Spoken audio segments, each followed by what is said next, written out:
Okay, and welcome to the dumbest, shittiest, most fucked up, disease-riddled, toxic podcast that has ever existed since the dawn of humanity. I'm here with a very special guest, SteVAN, the model anarchist. Say hello, SteVAN. Hey, how you guys doing? Thanks for having me. Excellent. So most of I'm sure all of my people have seen a very viral video that you had made, and I believe it's this one you have pinned here on Instagram. I'm going to go ahead and I think it's just, how long is that video? Just a couple minutes, or is it? It's like 1:07 or something. Let's go ahead and just watch this real quick. Let's go ahead and just so everybody can be tracking with this. Can you hear that? No, I can't hear it on my end.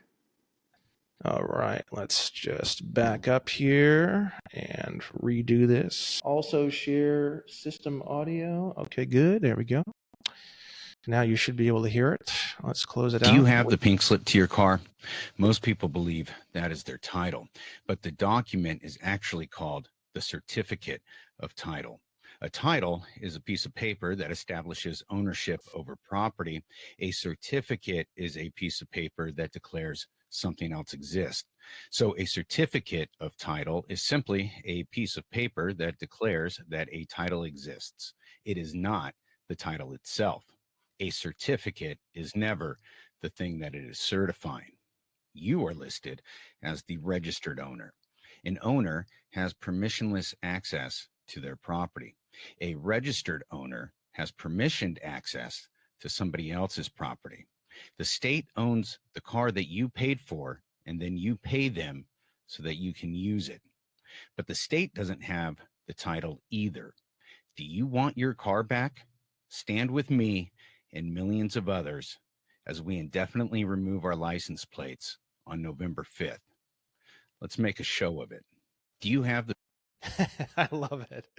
I just love it. I love everything about it. I love the delivery. I love this kind of like low, like kind of like, I've done a lot with like masculine, feminine energy, and I've been a part of that, those kind of clubs. And what does it mean to be a man? And there's a lot of men's clubs that I really like. For example, I'm a member of the Amirati, which is this ring here.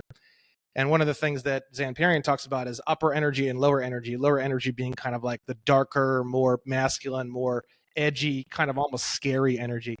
And I love your delivery. I'm always looking at delivery for people, like how are they delivering these messages? Because the information is one thing, but I feel like delivery is almost more important. Yeah. And your delivery is just so low, and it's so like stable, and it almost has like, is he mad? Is he not? Is he? He's definitely serious. And I loved the simplicity of the delivery. I love the information on the delivery. And I love that you packed so much great information in such a simple way into a 1-minute video. How many views or what kind of statistics have you had on this video? That video, like I said, before you shared it, I was at about 330,000 views, and now I'm at about 554, somewhere in that neighborhood. Beautiful. And so it, 500,000 views is great. It feels really good. I haven't had a big reel like that in a long time. And what I like about it is it's resonating with people, because people get it. People are frustrated. People are going, none of this is right. You know what I mean? Like it's Independence Day today, right? But you got to pay taxes on your fireworks, if you're even allowed fireworks. Like the city I live in, there's signs all over the city: 0 tolerance on Independence Day for celebration with fireworks. And it's like, what is that? Yeah. You guys are just, it's doublespeak from 1984. It's ridiculous. Yeah, exactly. Where are you located? I'm in Vacaville, California. Oh, okay. So kind of right in, I'm in Solano County, right between San Francisco and Sacramento. Oh, very cool. Okay. So take us on a little story. Take us on a tour of your existence and kind of where you started to learn about this stuff, and then what led up to this November thing, and then kind of how that's going. Just tell us a little background on this whole thing and how this started. Okay, so it would be around like 2018 when I really started to get frustrated with the state, and I realized, like, everything that we've been taught about being free and the way the wars are fought and all of that other stuff was just, a load of malarkey. It was just a bunch of bullshit being shoved down our throats. And after about a year of just some real frustration, I started digging through YouTube and I started coming across these YouTube channels that were talking about your all capital letter name and what that means from a legal standpoint and how our entire existence with the government is contracts. It's all contracts. We don't actually have to be in any of these contracts. And so it was around 2019 when I went through the process of creating a trust with my all capital letter name, getting it its own EIN number, so that I could run a bank account through it. So, and that served me pretty well, having that trust with its own EIN number, because it's immune to being levied by like traffic court and stuff like that. Because I don't pay. When I do end up with a traffic court fine, I don't pay them. I never, fuck those guys.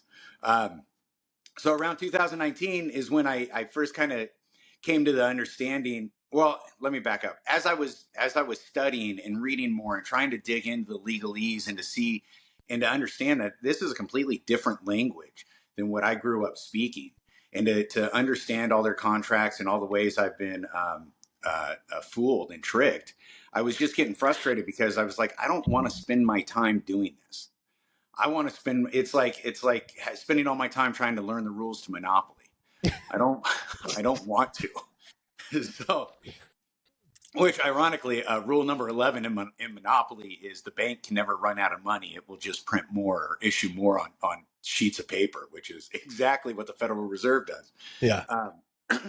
So the one thing that really stuck with me as I was trying to learn all these contract laws and the rules about contract is the only thing required to breach a fraudulent contract is to stop behaving in accordance with the contract. And so I just kind of threw my hands up and said, fuck it. I quit using my social security number. So I just let that all burn, like all the debt, everything else. I just let it burn. Like, I'm not paying you guys anymore, whatever. So without using my social, and then I did go through the process of returning my driver's license. I went to the DMV. It's a form DL 142 for those of you that want to do that also. Is that a federal form or a state form? That's a state form. Oh, okay. So DL meaning driver's license, and then 142. And then you got to print it up off the internet because they don't keep them stocked at the DMV. And when you fill it out, you can give it to any DMV employee, and they're going to be very confused as to what you're doing because nobody returns their driver's license. What was your? I'll tell my experience of when I did mine. Mine's really funny, but what was your experience going in there? Oh, well, first, because like you go up to the first person, you tell them what you're there to do, and then that person was confused, and then they had to pull somebody else over to make sure that the form was legit. Like, they had to double check to make sure that this is actually a DMV form. And then the lady that I finally gave it back to, I gave her my license plates with it also. And she goes, "You're giving me your license plates?" I go, "Well, yeah, that says California on it. California doesn't own my car. I own my car. So, you can have that." And she goes, "Well, be careful." I go, "Yeah, I hope I don't get beat up by some cops." And she leans over, she like looks to both sides. She leans over and she goes, "It is getting kind of Gestapo-ish out there, isn't it?" No, it sure is. I love it. That's fantastic. People think that the DMV employees know what's going on. They're like the farthest thing from fucking. I love it. And then, so then I went back out to my car and I printed up my own license plates off of a website. And I used the license plate font, and it just said boycott. And I drove around like that for about 3 months. I was followed by cops about 6 times before they finally decided to pull me over. And then when they pulled me over, I did the whole refused to identify myself and kind of take little jabs when I could. Like the one cop, I told him, I go, "Listen, man, you swore an oath to the Constitution and you're not upholding that right now." And he goes, "Well, listen, man, I don't know a whole lot about the Constitution." And I go, "How can I have any respect for a man that swears an oath to something he doesn't understand?" Oof. Yeah. And I think that's when he knew they were going to arrest me and impound my car. Yeah. And so I lost that car to the cops. They sold it before my court date even. So that was kind of frustrating. But anyway, so I've been on this. If we all just took our license plates off at the same time, and kind of like, as I was going through the paperwork, I felt a lot of people aren't going to have the patience for this, right? Because it's a lot to learn. It's inconvenient. People are highly distracted. between the televisions and your jobs and everything else. So I thought, well, if we all just, it's like a brute force attack, Yeah, yeah. of non-compliance. Let's just all take our license plates off. So the last time I paid registration to the DMV was in 2018. And then obviously I haven't had a driver's license since the end of 2019, like I just told you guys. And so my last two times getting pulled over, I've developed a much better strategy with dealing with the road pirates on the side of the road, which is, I'm taking, instead of putting them in the role of cop versus citizen, I try to not make any legal arguments. I make moral arguments, and that balances out. It's now man and man. And when a man stands firm in his morality, other men will respect that, overwhelmingly, more often than not. And then, so I got pulled over in November of 23.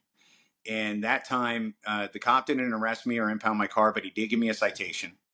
And I wrote a notice back to the court, to the county clerk, and this was in Sacramento County. And I said, this promise to appear or pay was signed purely under duress. And so obviously it's not binding. I won't be there. And then they sent me a letter back saying, oh, we don't have a record of this citation. So cool. Oh, damn. Look at that. So now I'm torn. Like part of me thinks it's the cop decided after the fact to not turn it in. But the other part of me thinks that there's so many more people like us that are getting fed up and riling others up. They don't even want us in the court system. Because I mean, like, what are you really going to get out of me? I'd probably, if I had to guess, I would actually guess a third possible option, which is they almost every single time someone does anything at all rebellious towards a traffic stop, it's always being recorded by the person in the car. Yeah. And it's probably more of like a little bit of a show. Like I have to do something because if I'm being recorded, I can't have, because there are a lot of videos that are coming out of people who are getting let go and people who are getting in touch with the police. And those kind of videos are obviously not something that a lot of these, and again, it's really tough because it comes down to who's really the driving force behind all this. It's like, is it the police chief? Is it the, who do you point the finger at? Do you point the finger at the academy, the training academy?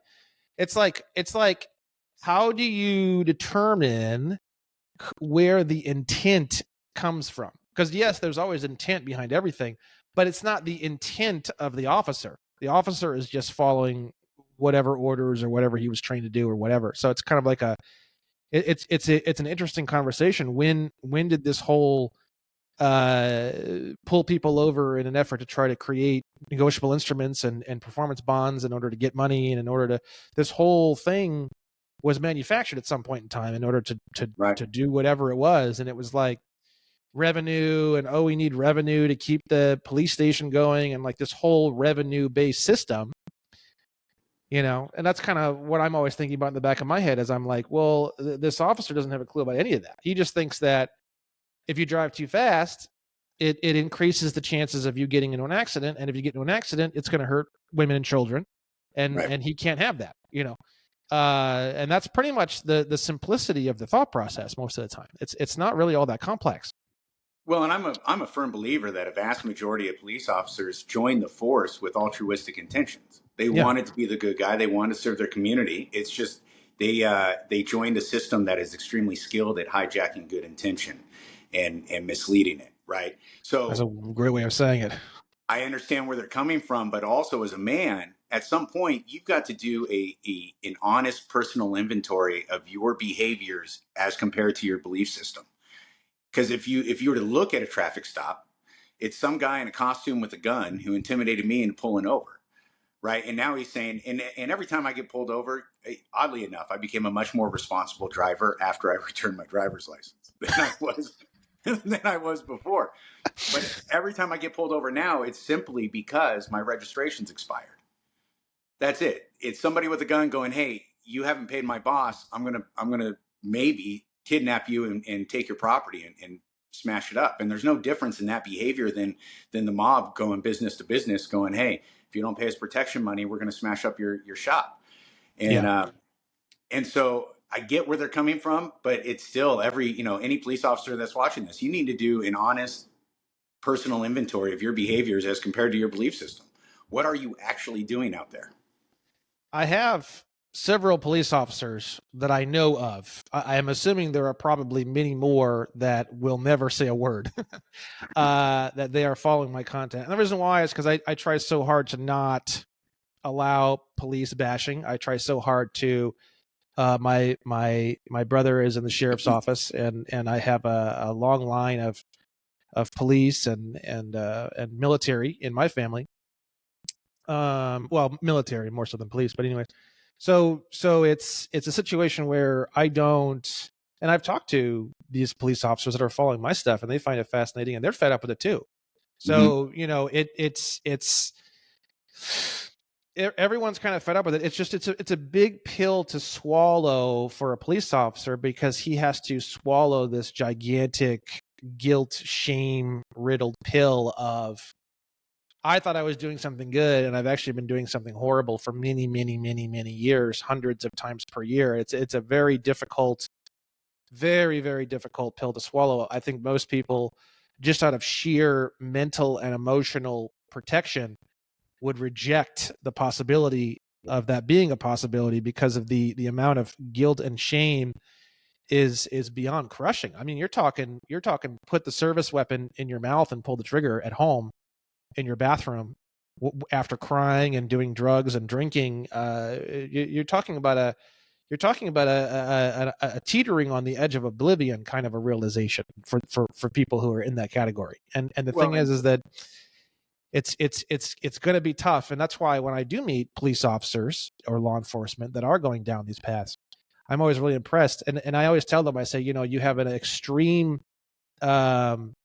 breadth of personality and morality to be able to do that, because it's a very extreme turn of the ship. You know what I mean? Yeah.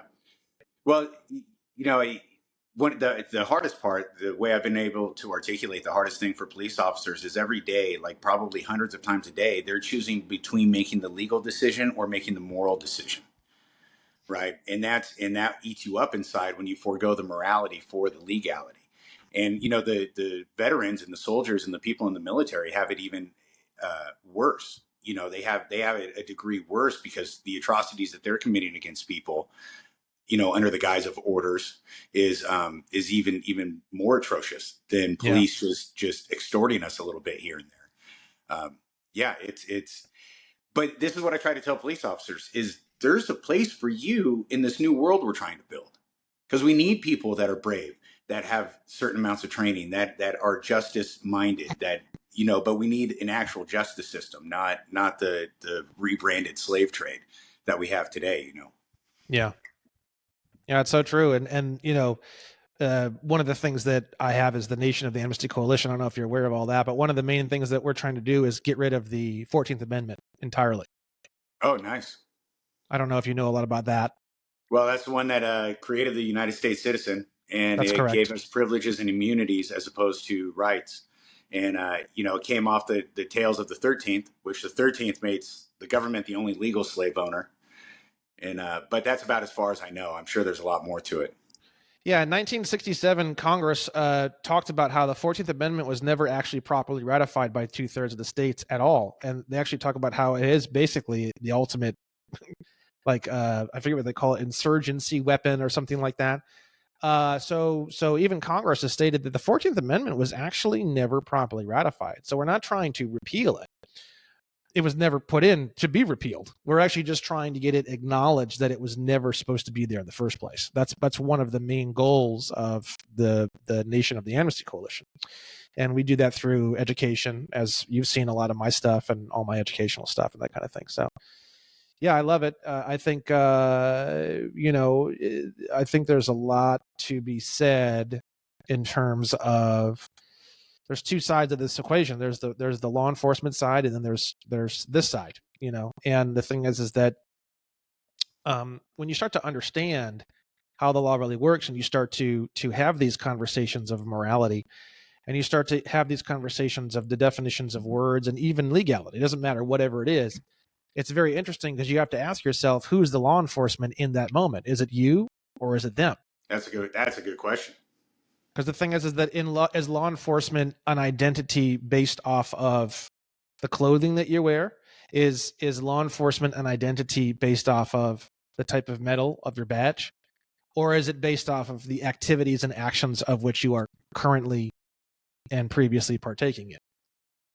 Well, in November when I got pulled over and I was explaining to the officer, I go, well, if you were in your regular civilian clothes in your regular civilian car, you wouldn't have stopped me. And he goes, well, of course not, because I wouldn't have had the authority.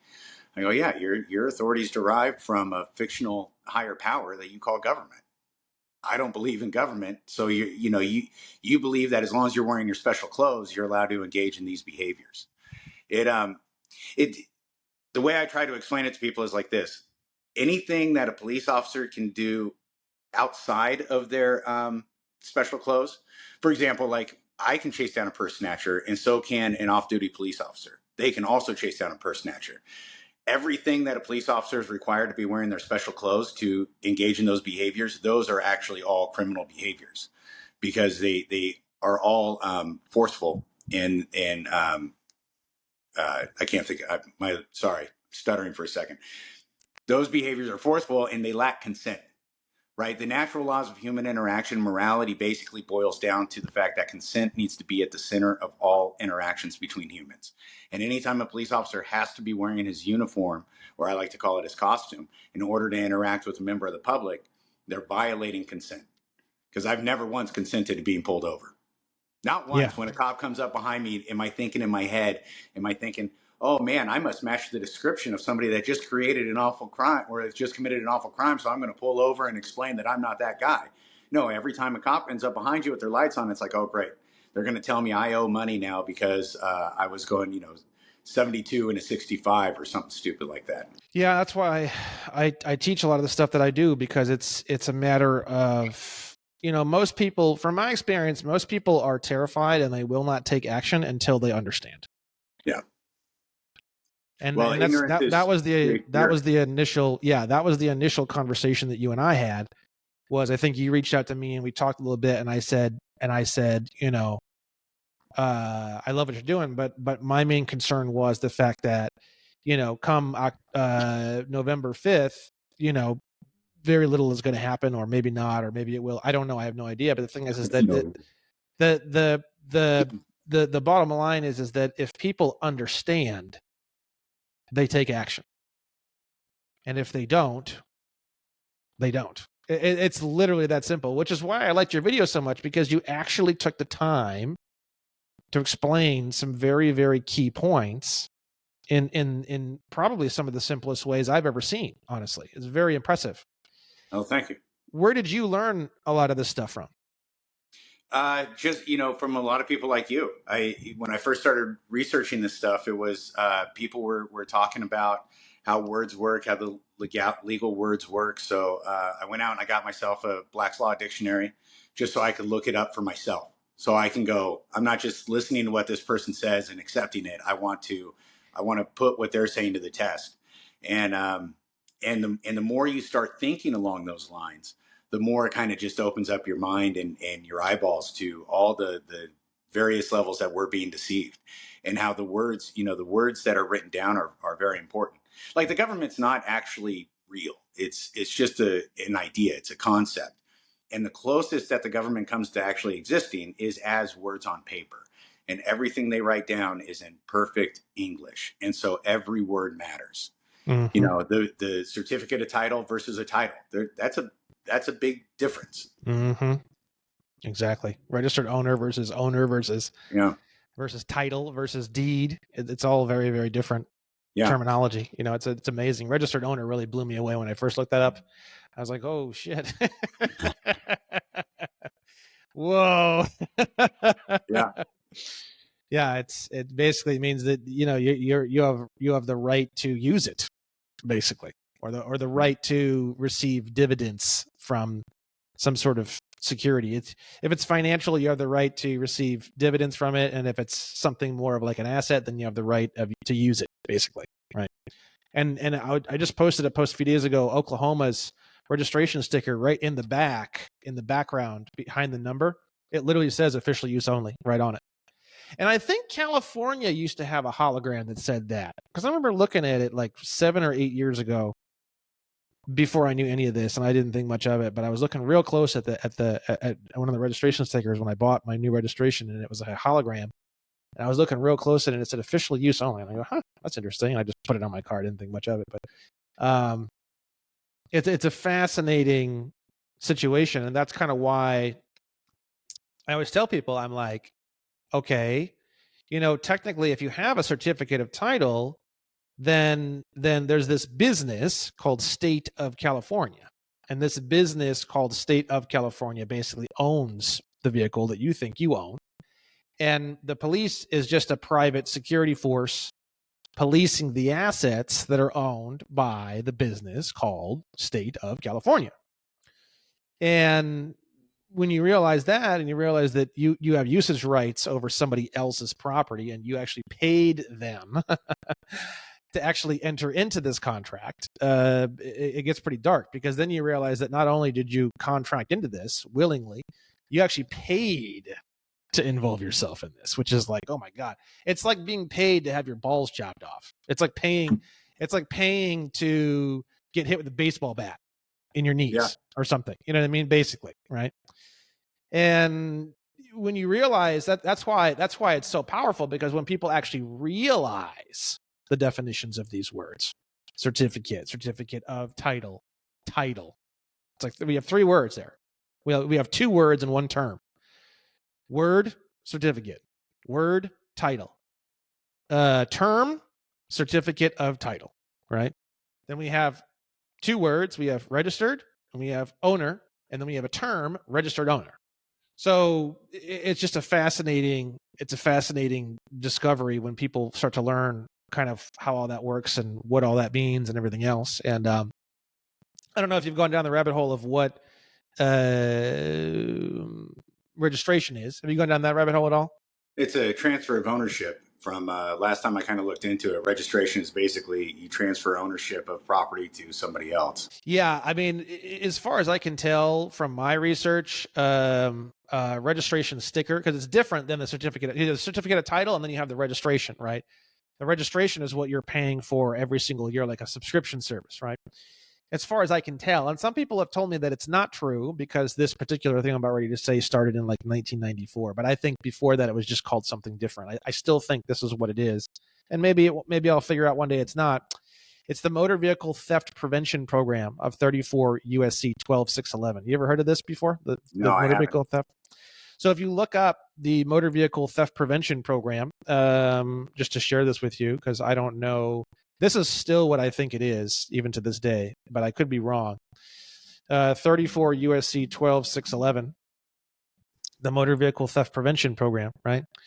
It says right in here that the owner of a motor vehicle may voluntarily sign a consent form with a participating state or locality in which the motor vehicle owner agrees to display program decals or devices on the owner's vehicle and permit law enforcement officials in any state to stop the motor vehicle and take reasonable steps to determine whether the vehicle is being operated by or with the permission of the owner if the vehicle is being operated under the specified conditions.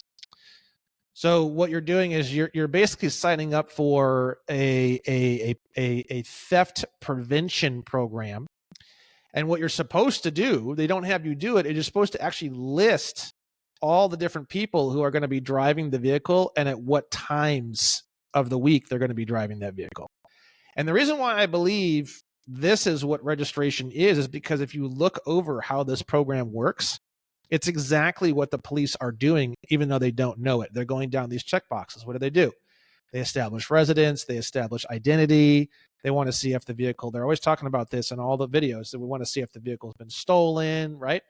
And I believe that that's what registration is. Registration is the Motor Vehicle Theft Prevention Program. It says right here, voluntary consent form. Right. It says right here, clearly state that participation in the program is voluntary.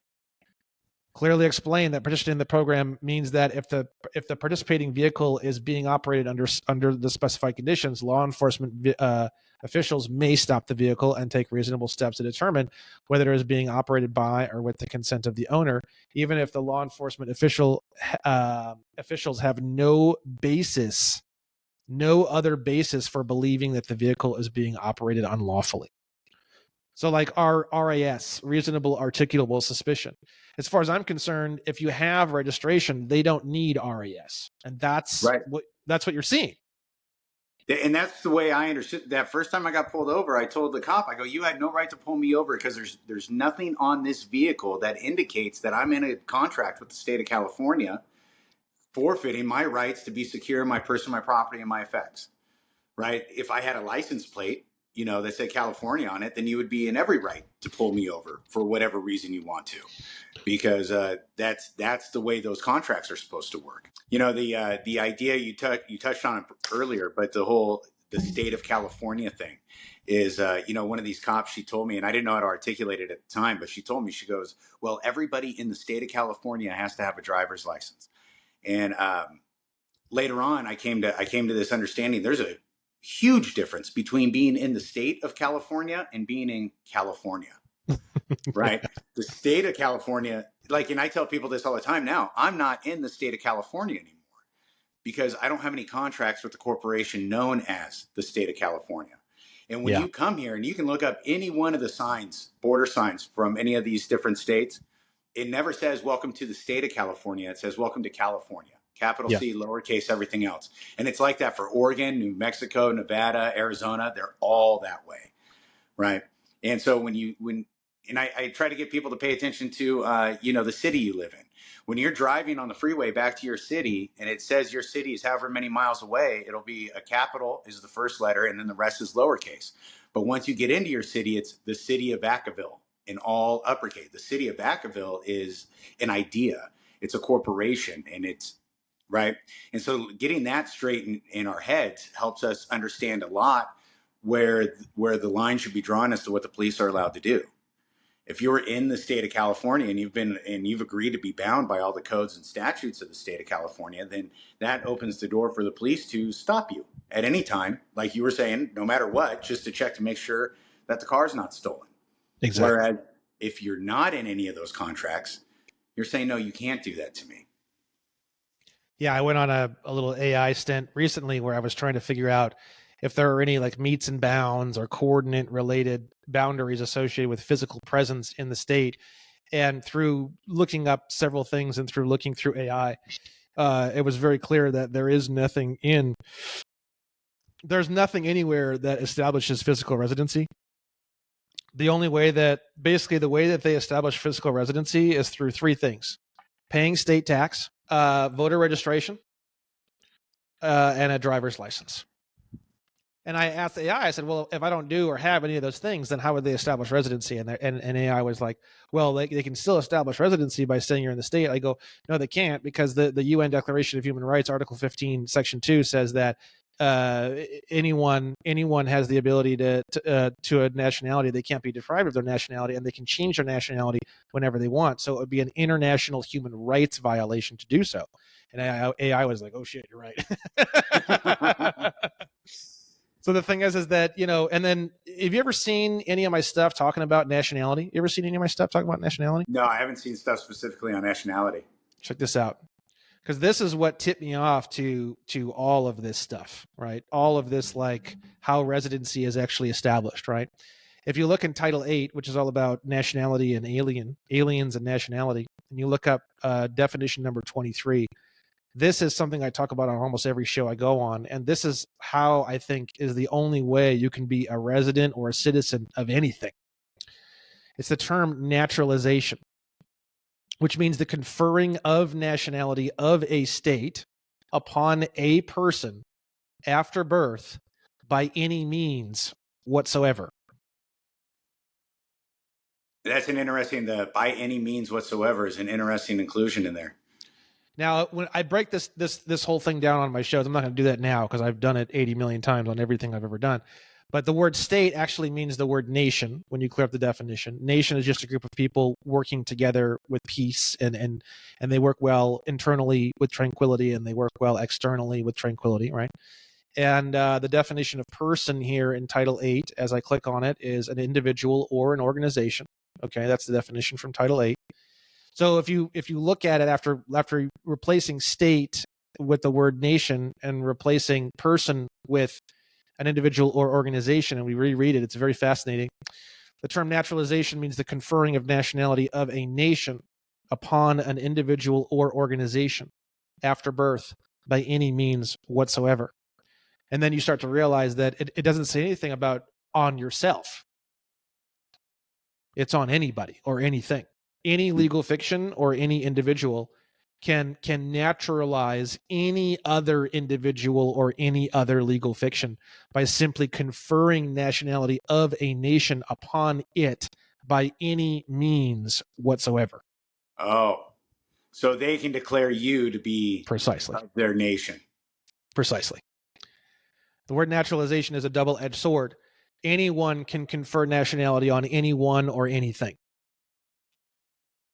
And if you don't rebut that, or they don't rebut that, then they've effectively naturalized you. But on your side, it's kind of cool too, because you can move anywhere instantly in any of your trusts, estates, partnerships, associations, companies, or corporations can be moved instantaneously at any point in time. For example, if you get pulled over, one of the most important things, as I'm sure you're aware, is you want to make sure they can't establish residency, because that's their big, huge ticket to everything, right? So if you say, "Oh no, sir, I'm not a resident of California or anywhere in the United States at all," and they go, "Where are you from?" and you say Antarctica. What's funny is when you said the words Antarctica, you actually naturalized live in that moment to Antarctica. People are worried. They feel like they're lying to the police. You aren't lying to the police at all. You're actually naturalizing. I like that. See, I like that. and that's why I think education is so important, because you're sitting there and you're scared. You're like, "Oh, there's a body cam, and I'm going to lie to the police officer." When you realize that you aren't lying, you're actually naturalizing. It's like, "Oh, okay, that's not so bad. I could do that." You see the difference? So that's why, when we originally started talking, I was like, without understanding, people won't take action. And again, back to your video, that's why I loved your video so much, because you have a way of explaining a lot of this really complicated information in a way that, and everybody knows me as the guy who explains everything in the simplest, best way possible. But I was really impressed. I think you probably are the best example of that I've ever seen, and I'd love to see more content from you doing that personally. Oh, well, thanks. I do. I try to make them as they come to me. Cool. I have a few other reels out there with similar explanations on things. I found over the course of my life in different jobs and things I've had, I found a knack for teaching, and I found a knack for make it as simple as possible. Overcomplicating something when you're trying to teach it is usually not very effective. And then also, in my I also do stand-up comedy, and comedy really helps reinforce words are important, and the way you explain things are important, and there's ways to cut the fat, which are going to help you get your point across so much better than if you're not cutting the fat. Oh yeah, totally. How long have you been doing stand-up comedy? I started doing stand-up in about 2017. Oh no shit. Okay, cool. So before that, I was working in the casinos for a long period of time, and I came to realize if I wanted to make as much tip money as these big-breasted bimbos that are getting all the guys just dumping tip money to them, I better develop a personality, learn how to tell a joke. Is that what you do professionally now? You're a stand-up comic professionally? I mean, I wouldn't say professionally, because I don't make a whole lot of money at it. I got a recurring show here in Vacaville every month at a venue. And all my comedy is very anti-government. It's kind of the same stuff as my Instagram. It's just with a sense of humor behind it. The idea is if I can build an Instagram channel that will translate over to filling an auditorium when I want to do comedy. Because if you like my content over there, then you're really going to get my humor. You know, I'm at the level right now when you're doing comedy, you're just kind of hijacking some sort of random audience, and you don't know who they are and how they're going to feel about. Oh, I know. Yeah, it's you know, the craziness. content you're going to throw out there. So let me ask you a question. When you deliver your content, like I said, I one of the things that drew me to you so much is the delivery. How did you develop such a stable, like there's such a strong edge to it, but it's so controlled? How did you? I don't think I've ever really seen that kind of delivery. Like, can you tell us maybe a little story as to, like, are you mad? Did you used to be mad? What shifted or changed, and how did you develop that sort of mindset in the way that you do your delivery? well, yeah, I definitely used to be mad, uh, angry about it all. You know, I feel kind of gypped in life. Growing up, believing one thing just to find out. And even when I used to ask questions as a kid, I was just told, you know, well, this is just the way it is. You know, like even as a kid, I was like, well, how can we be free if we have to pay taxes under threat of force? And it was, well, this is just how it is, kid. You know, just go along with it.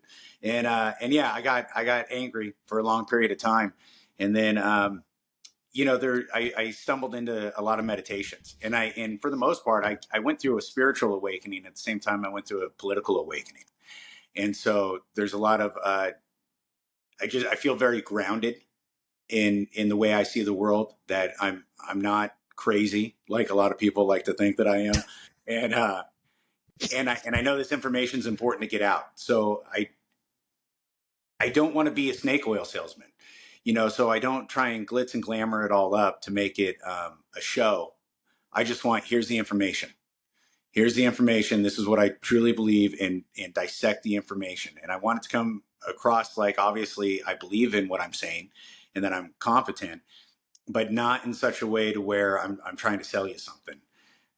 You know, and that was one of the things I really liked about what you're doing is you're one of the few guys that's not out there going, hey, pay me $1,000 and I'll tell you all the secrets to the legal game.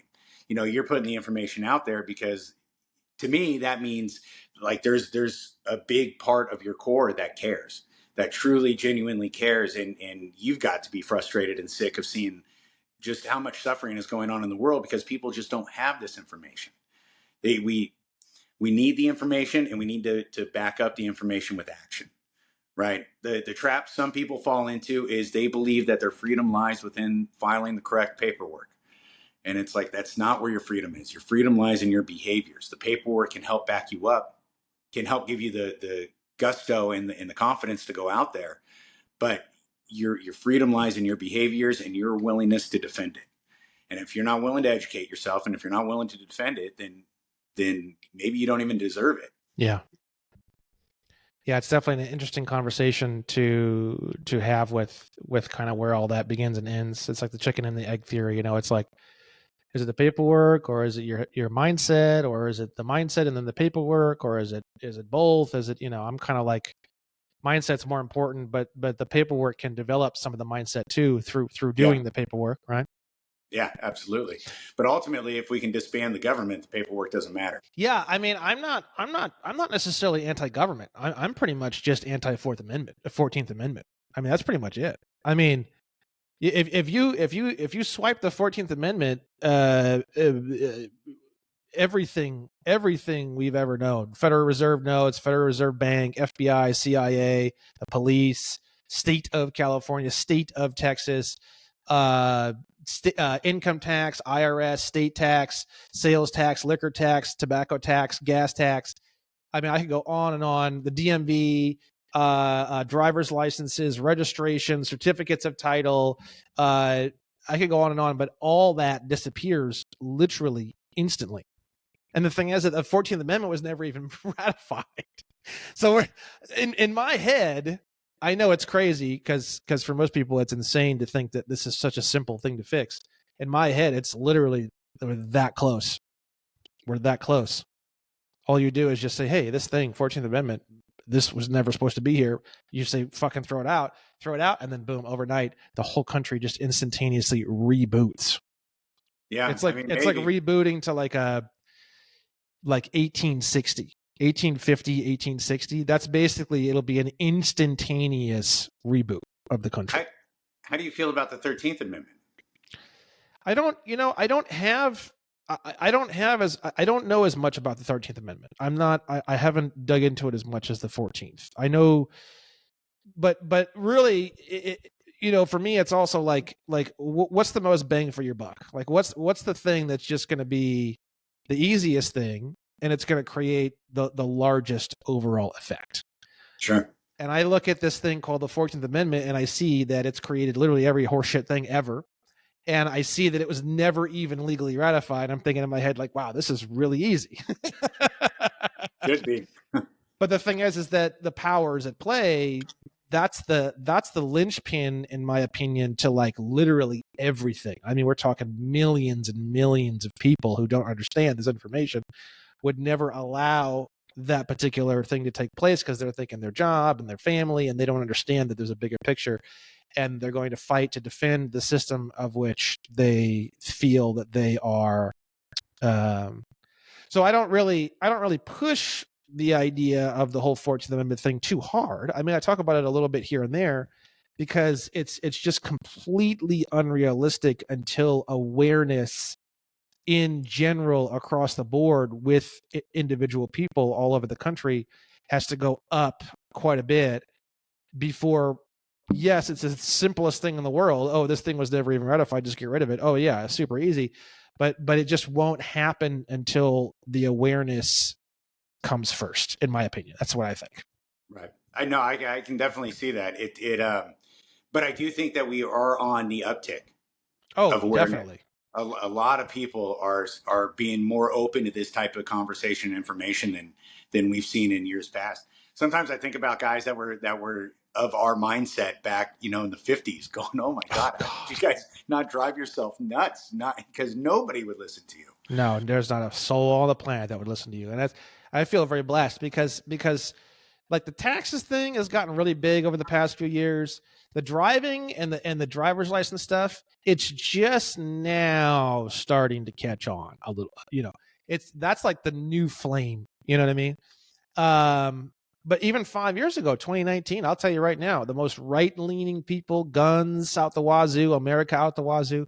You say I'm turning in my driver's license, and they're gonna at the very minimum, they're gonna be like, "Oh shit, you're crazy."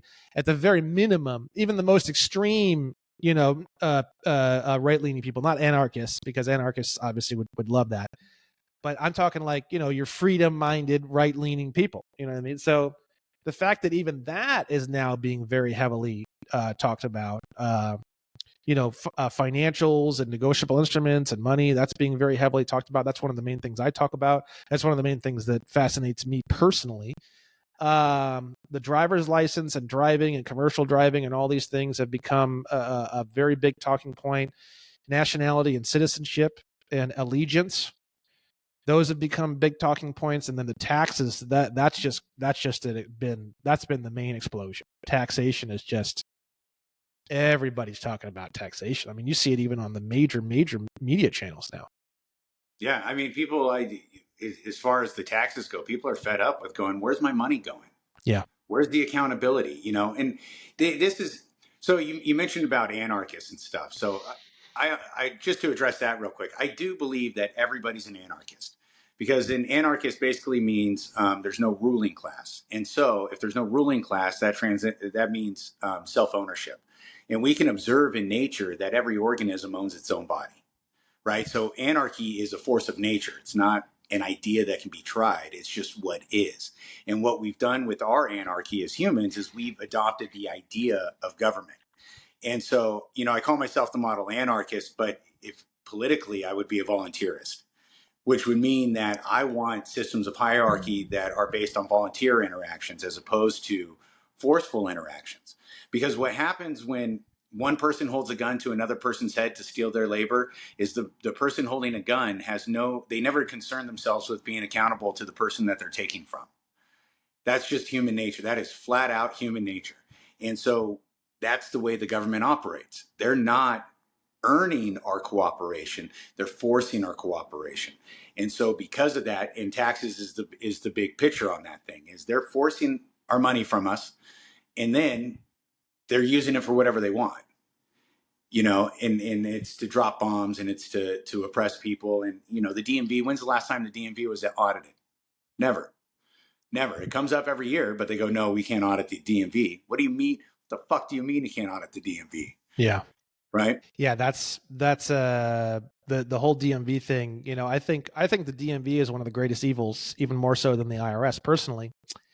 And the reason why is the IRS, you know, we have different things that we do with them and we unvolunteer with them and that kind of thing through various processes. I don't know if you're familiar with all of that. It's called a revocation of election to be treated as a U.S. resident for the purposes of determining your income tax liability, which is like almost word for word exactly what they call it. They perform perfectly. I mean, the IRS, like if I were to lay out every single company, every single bank, every single government organization, the DMV, everything I've ever dealt with my entire life, and I were to make them all little dogs, which they kind of are to me now, and I were to line up all the dogs here in front of me, all right? Let's say there's 100 different dogs of all different breeds, okay? The 99 of those dogs are they wouldn't know how to have any sort of behavior or follow a command or any sort of training if you hit them upside the head with a baseball bat. They don't know if they're coming or going. They're sniffing this other one's ass and they're barking and they're jumping in the air and doing backflips, and you say something and they don't understand. They're jumping on you, humping your leg. They're totally lost, right? The IRS is like a 5-year graduate of like a canine German Malinois, like top of their class completion of training. They're a well-trained dog. They're like you so much as even look at them and their attention fixates on you and they sit and they're like ready for a command, and you say jump, and before the word can even come out of your mouth, they've already launched like 7 feet into the air. Okay, so you know it's such a fascinating conversation because I don't. What is everyone scared of? They're scared of the IRS, but the IRS is the only dog that will perform. And not only do they perform, but their performance is phenomenal. Like in a dog show, if they were entered into a dog show, they'd win every single time gold, and there wouldn't even be like a second place. Like there's not even any point to hold the goddamn thing. You already know who's going to win. Now the DMV, on the other hand,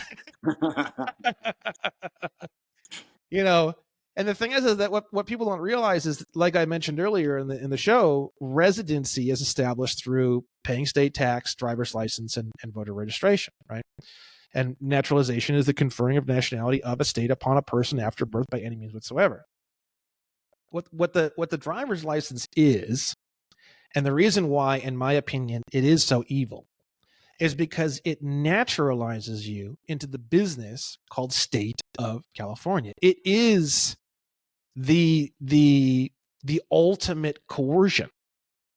I mean, you could say the same thing for voter registration, I suppose. But I just, for me, the driver's license is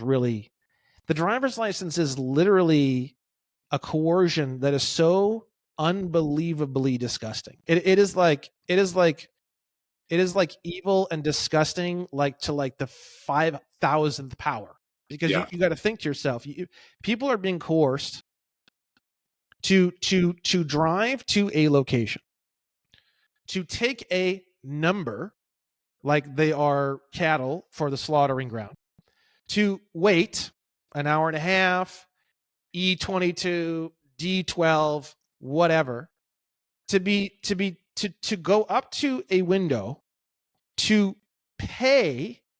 You're paying to involve yourself in this. It's not like it's free.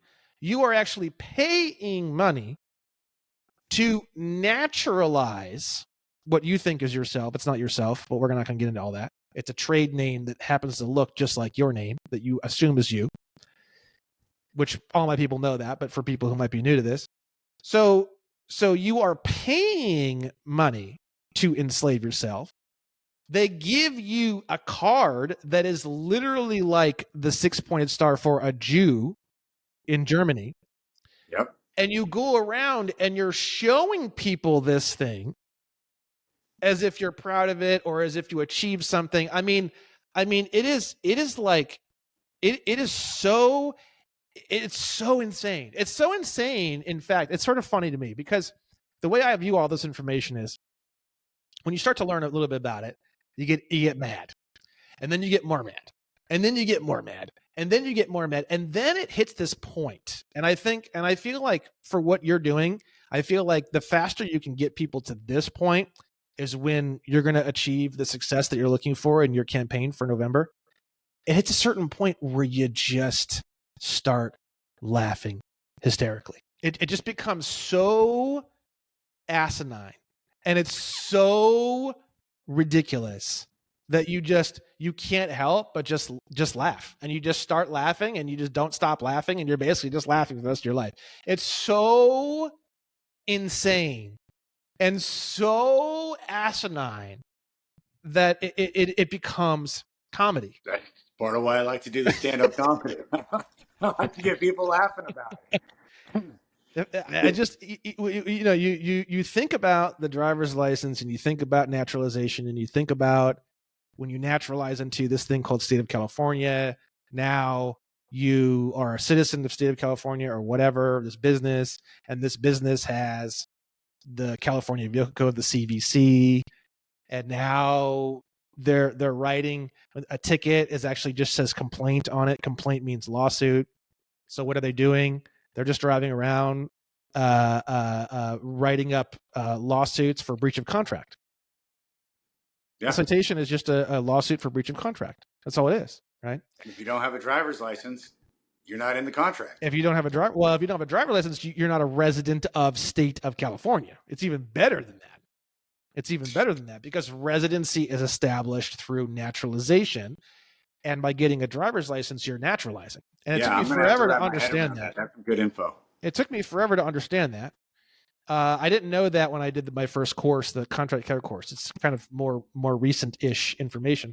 But when you sign up for voter registration, you're naturalizing because you're saying I am a resident. Literally, you're saying I am a resident of state of California. It's like boom, right there, under penalty of perjury, right? And then obviously paying state tax is obviously very, very clear, right?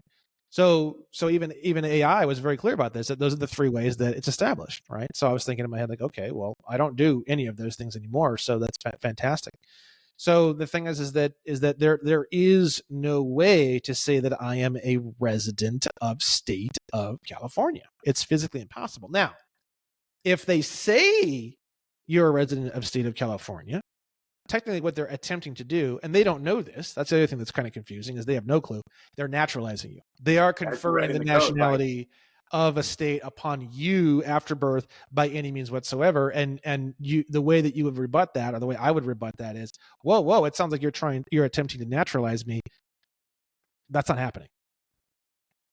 I hereby rebut your assumption of naturalization. Because when you say prove that I'm a resident, and then now they get your address and blah, blah, blah, blah, blah, blah, blah. The address is how they typically establish residency, which I don't have. I don't ever use my address on anything, because that's why. So the thing is that the way that they establish residency is by attempting to naturalize you. And the thing is that a great rebuttal for someone who's attempting to naturalize you is, are you attempting to commit an international human rights violation by violating the UN Declaration of Human Rights, Article 15, subsection 2? Oh, that freaks them out. An international human rights violation. Do you see? And you can report people to the UN, and you can report people because it's an international human rights violation to do that. And that's why the residency laws are written the way they are. They're written off of voluntary compliance. And that's what's so depressing, is because you say you're a volunteerist, and well, technically we all are, we just don't know it. And the thing is that people assume that the people in government know this. They don't know it either. And I feel like really what we're doing is our whole country, I think of it as like this gigantic, massive spaceship. And the people who are in the front, there's like some kind of big, huge door that comes down that you have to have like special codes, and like very few people have those special codes. and something happened and they got into a fist fight or a laser beam fight back there, and there was only 2 or 3 of them. They all killed each other. And the whole rest of the ship has just been going for like 100 years, not knowing that, oh, they got it all under control. They're all in there. And there's nobody in there. It's just dead bodies. And I don't think anybody has a fucking clue about any of this. That's kind of how I, through all the years and all the study and everything. What do you think about that? What do you think? I like talking about intent a lot. I think it's important. I think there is intent. I think the people on the other side of that door are still alive, and they know exactly what they're doing because the amount of manipulation and control that they have to pump out through the system, through the media, through the music, through the news, through the movies, that takes so much effort and a constant signal to be pumped out into the psyche, into the societal psyche, that if the intent wasn't there, what's right and good would come to the top. Because ultimately, like you said, we're all volunteerists because we all want peaceful conflict resolution, and a criminal justice system that's based on rehabilitation, right? That's what 99.9% of us want, but that's not what we have because the few, and when I say the few at the top, I'm not talking about the politicians. They're not really at the top. They're the house slaves. If we even call them the house, right? So there's the Federal Reserve, whoever controls that. There's a small percentage of families in the background, I think, that keep pulling the strings on everything because, people will tell me that they think the politicians are just stupid. And well, if the problem was that the politicians were just stupid, somebody smart would have gotten in there already and fixed it all. Yeah. But it's not a matter of being stupid. It's a matter of the intent and the evil. Like with the DMV, this is the way I've come to understand what the DMV is when it comes to tyranny, there are pillars of tyranny. And a pillar of tyranny is a concept utilized by tyrants in order to control the masses. And restriction of free movement is one of the strongest pillars of tyranny that tyrants always use. And that's what the DMV is. People underestimate how much the DMV has a terrible impact on poverty, right? Mm-hmm. There's people who believe because they don't have this special card from the DMV, they can't get into a vehicle and then go drive outside of their impoverished neighborhood to go work and gain resources and bring it back and to make their home better. And so the DMV perpetuates this poverty. I think there's a lot of intent behind it all, because otherwise it would have fallen by the wayside already.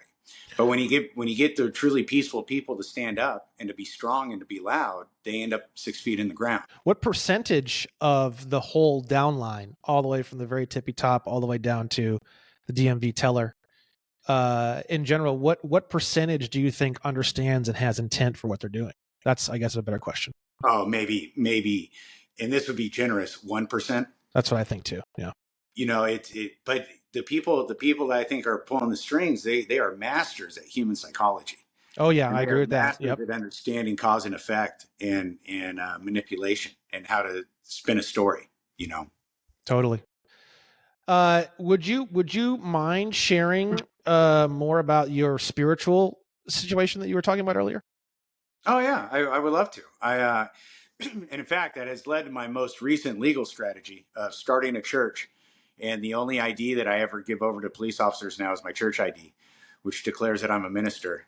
And nice. And I'm always in the commission of my ministry, and the jurisdiction of the church is above the jurisdiction of the state. That's correct. Yeah. And not only is that iterated in the First Amendment to the Constitution, but it also Section 4 of the California Constitution says pretty much the same thing. So the spiritual realization was kind of going through.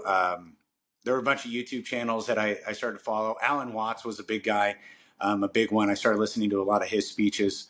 And I've kind of come to this understanding that we're all kind of one consciousness. I believe spiritually there's one consciousness, and that one consciousness got really bored being the only thing in existence, and so created the illusion of separation. And like when people are watching the screen right now, they see you and they see me and we're having this conversation, but they're not actually seeing you and me. What they're seeing is they're seeing pixels on a screen that are giving the illusion of two separate people and of a pickle in the background and you know, all that fun stuff. And I think that's the same way the atoms work.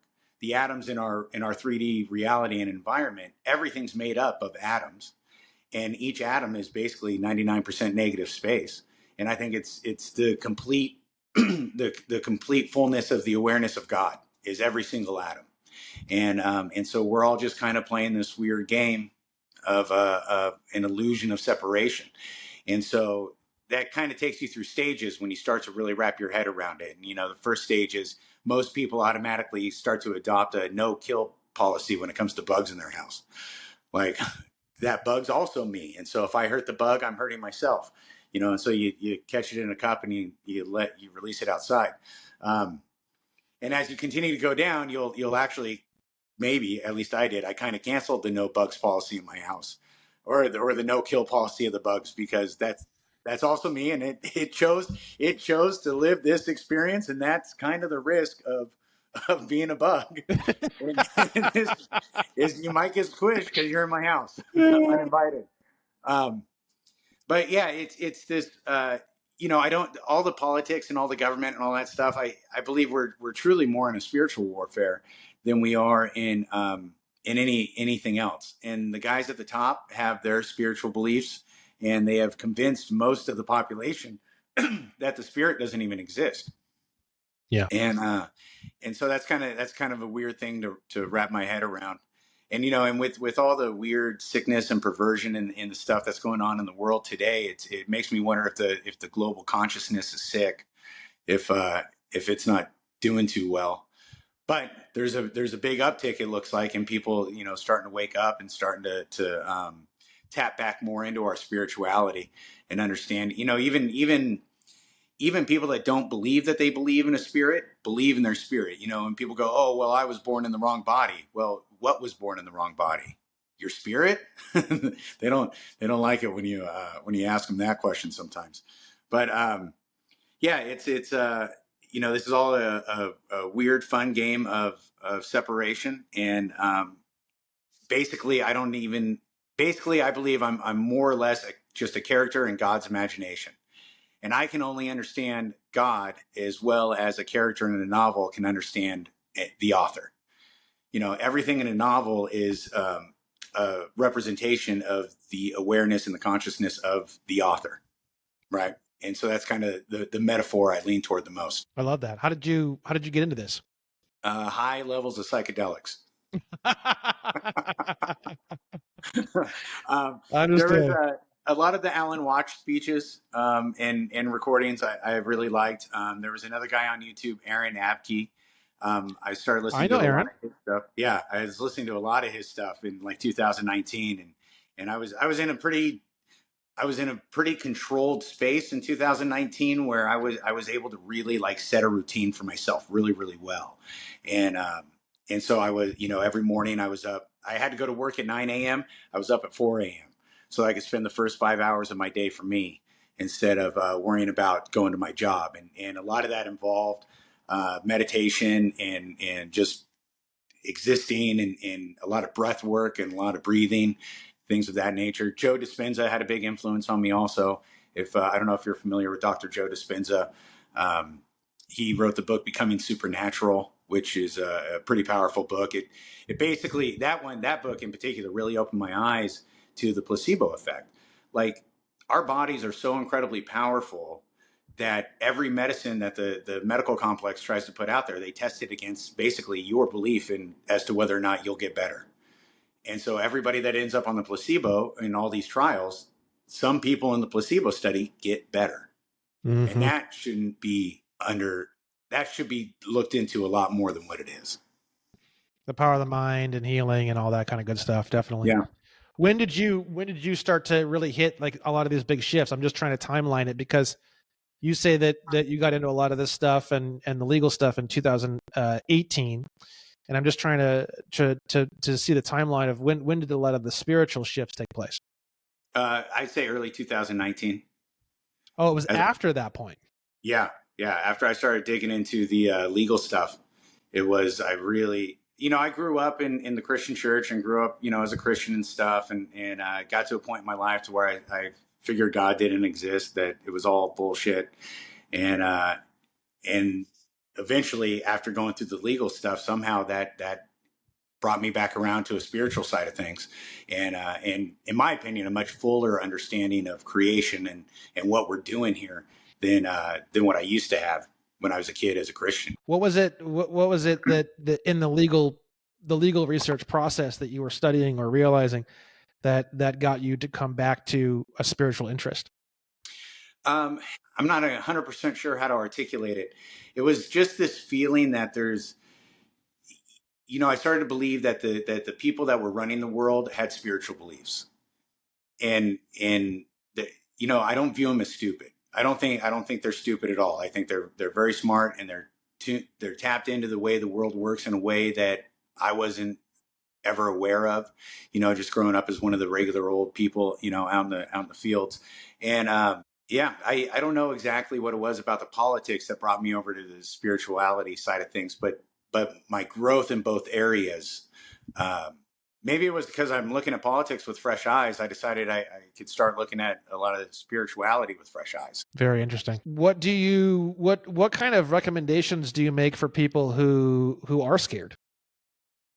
Yeah, quelling the fear is the biggest thing. And I don't know exactly what it was that brought me to the point where, I guess it was my spiritual beliefs. It just kind of brought me to the point of everything's going to be okay no matter what.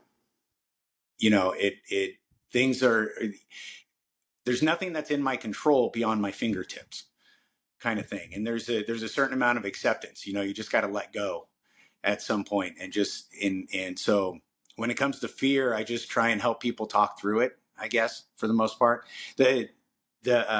I get a lot of fear pushback when I'm talking about taking the license plates off on November 5th, and so I've been focusing a lot on how to quell that fear. And one of the big ones on that topic in particular is, if your registration's still current and you still have a driver's license, if you get caught driving without a license plate, the most you're looking at is a fix-it ticket. They're not going to arrest you. They're not going to impound your car. And so your risk is minimal, but the upside's huge. The upside's huge. If all of a sudden millions of people don't have a license plate on their car anymore, that's huge. Mm-hmm.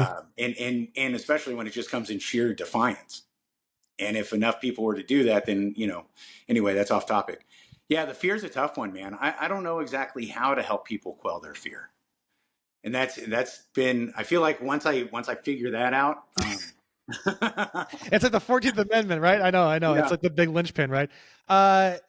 People see these videos online. I'll just say something about the fear because I do have an idea a little bit. The people see these videos online of people who are getting their windows smashed in and they are getting dragged out over nothing, right? And I have investigated this quite a bit, actually. And I've looked into and I've asked a lot of questions and I've looked at body cam footage and I've done a lot of research, and I agree with you. I think that the overall risk is very low, but there is one thing that I've noticed. It's a patternization, and it's always there. It's the one thing that I've found that separates a really bad police interaction from a very simple, uneventful police interaction. Do you know what that one thing might be? In my experience, it's identifying yourself. Well, sure, but from everything that I've studied, it's this expression. I call it "na na na na na." You can't get. Oh yeah. And that can be translated in a million different ways. One of the ways that it's very easily translated is you don't have jurisdiction over me. I'm not a U.S. citizen. Raising your voice, these kinds of things, which essentially translate to "na na na na na." You can't get me. And I think all we're dealing with, it's like two kids on a playground. Na na na na na, you can't get me. Now what happens? Now they're chasing you all over the place. You guys are running around for half an hour until you can't even walk anymore. Every single poor police interaction I have ever investigated had some element of that, and honestly, frankly, that the element of that was pretty heavy, like almost like a "fuck you, pig, you can't get me," or a you don't have jurisdiction over me, you fucking blah blah, or I'm superior to you, and then blah blah. Like, there's always some very, very aggressive, intense aspect of something along those lines. And that's one for one. Every single thing I've ever investigated, that's where the interaction goes very south, very fast. Yeah, I tell people all the time, arguing the law with a cop on the side of the road is not the best strategy in the world. On my Instagram, my other two pinned videos are of me getting pulled over, and the most recent one in March of 2024. When the cop asked me, he goes, "Oh, how come your registration isn't paid?" Instead of trying to explain to him why I don't have to have registration or a driver's license, I told him because the government's ran by warmongers and pedophiles, and they don't get any of my efforts. And he goes, "Oh yeah, I hear you, man." I go, "Okay, good. I'm glad we connected on that." But yeah, taking the moral approach and making a moral argument, in my opinion, goes a lot farther than making a legal argument with a cop. They don't like to be told that you know more than they do about their job. Damn straight.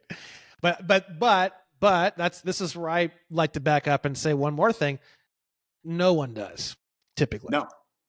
That's why I kind of like your discussion earlier about how we're all kind of cut from the same cloth, because people think it's this police versus me thing. It's not. It's literally just human interaction. Mm-hmm. Go act like that with the grocery lady packing your bags, and you ain't gonna have packed groceries. You're gonna have your shit's gonna be on the fucking ground or some shit, or she's gonna slap the fucking bag right out of your goddamn hand and you're trying to carry it. That's just the way it is. Yeah, nobody likes to be told how to do their job by somebody not doing it. Exactly. How long are these videos? These pullover videos? The pullover from March, that's 3 minutes. I was only on the side of the road for 6 minutes with this guy, which was a record for me. And then I was on my way. And then the one from November 23, the full video is like 20 minutes, but Instagram only let me put up a little bit. They're on my YouTube. I've got the full vid. I'd like to watch the 6 minute one right now, if you wouldn't mind. Yeah, please do. I cut out the 3 minutes where he's back at his car. Yeah, that's that one right there. How you doing, man? Good. How you doing? Hey, good. Sorry, I'm also close. I'm trying to stop because of the registration. What's going on then? I'm a boycotter of the DMV. Oh, really? The government's ran by warmongers and pedophiles, man, and I know what you're saying. I can't let them keep taking my efforts to wage war. Okay, that's totally fine. You got a license on you? I don't. I have an ID. That's fine. I returned my driver's license to the DMV also. Understandable. That's you got my name and my birth date, my address, and everything on there. It'll match with your system, Steven. It'll match with your system. Okay, gotcha. You're out of Vapor. Yeah. Oh, correct. Okay, that's fine. Steven Milani? Yeah. Let me just get your birthday real quick. It's on there, but March 1st, 1979. March 1st, 1979. Okay. Yeah. You get insurance or anything for the car? No. Who's it registered to? Well, I have the pink slip. Okay. It was previously registered to my mother. To your mother? Yeah, but now it's registered to my trust. Her name's Velda. Okay. Milani, same last name. Copy that. All right, just give me a couple minutes. It might take me a sec to. It's a lot harder to look people up by name, so just give me a couple minutes. I hear you. Hang tight for me. Well, I'm not going to go anywhere. All right, All right. Here you go. Thanks. Okay, so I was able to find you. Yeah, it shows you surrendered your license to the DMV. It shows that it's expired, so I'm not going to press you on it, man. I appreciate that, man. I really do. But just so you know, so once I'm trying to tell you where we're coming from. So once this thing gets expired past 6 months, it's eligible to be towed. Okay. I know. On top of that, with your license being expired, it's another viable option to tow a car. Is it considered expired even though I returned it before it expired? Because you need a license to.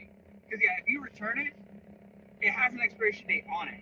You know what I mean? So even if you return it, it's going to expire at some point. And so it expired. So your license status is expired, which is another reason to be able to tow a car. I'm not going to tow your car. I appreciate that. If you could drive 10 feet up the roadway, get pulled over again, and someone can take your car, they have every right to. I hear that. I would disagree with the semantics that they have the right to do it, yeah. But I know when you protest a system as large as the government, it comes with risk, and so I appreciate you. I really do. Totally understand what you're saying, man. But yeah, just want to give you a heads up. I'm gonna let you go. I appreciate that very much. Do you have any questions for me or anything? No, just can Can I have my church ID back? Yeah. Thanks. Thanks. All right, you're all good. Hey, I appreciate. Hey, what was your first name? What's that? What was your first name? My first name's Ken. Ken. Thanks, Ken. Close. I appreciate it, Ken. Close. All right. I appreciate it, man. Thanks. That's a simple ass stop, bro. I love it. Yeah, super simple. Oh man, are we still there? My phone was kind of wigging out. Yeah, we're still here. Did you hear all that? Oh, okay, good. Yeah, but yeah, I find just be honest and make the moral argument, and people are going to respond to that pretty well. It's a human interaction here. You can't forget to see the humanity of somebody, even when they're wearing a police costume. Well, I love it, man. This has been fantastic. Anything else you wanna say? Anything else you want to plug? Anything else you wanna anything? No, I just I really I hope to encourage enough people on November 5th to just take your license plates off and let's make a real difference. Let's show. The thing about the license plates, as opposed to people just quit paying the IRS, is with the license plates, there's a visual representation, a signal to other people that we're doing this together. Yeah. Right. And so, yeah, if we start there, if the pillar of tyranny of the DMV were to fall, then the rest will start coming down like dominoes, and I think it's the most peaceful way to establish a new way of interacting with each other. War is the birth mother of government, and so government produces war. And in order for government to stay in power and stay relevant, they also have to produce this idea of scarcity, because only when there's poverty, because we live in a world of abundance, we really do. There's enough for everybody all over the place, but you can only raise an army from children of the poor. You don't raise an army from the children of people who have enough. And so if we can start knocking down some of these pillars of tyranny that prop up poverty and really make some big dents in poverty, then we're going to make some big dents in the ability of tyrants to wage war. And we could transition into a new way of being, but we got to be peaceful about it, because if the Constitution, they say, is the most governmentally restrictive document that's ever been written, but we have the largest war machine that the world's ever seen. So maybe we got to find a new way. I love it. I couldn't agree more. Yeah, the peace stuff is really, really important, because war just begets more war. We're just going to have a different type of government somewhere else, even if you destroy this one. Doing that kind of thing. You know what I mean? It's enlightenment and knowledge and understanding how all this stuff works, and then we just exit stage left. It's very simple, actually. Yeah, and if we do it right, we can really minimize the casualties and the hardships on others. All right, man. Well, thank you very much for coming on the show. I appreciate it very much. I'm very happy to hear from you. Like I said, I love your delivery. I love your message. I love the peace behind it. And let's get this message out for November. Yeah. Hey, thanks, Brandon. Thanks for having me, man. I really appreciate it very much. Awesome, Steven. Talk to you later.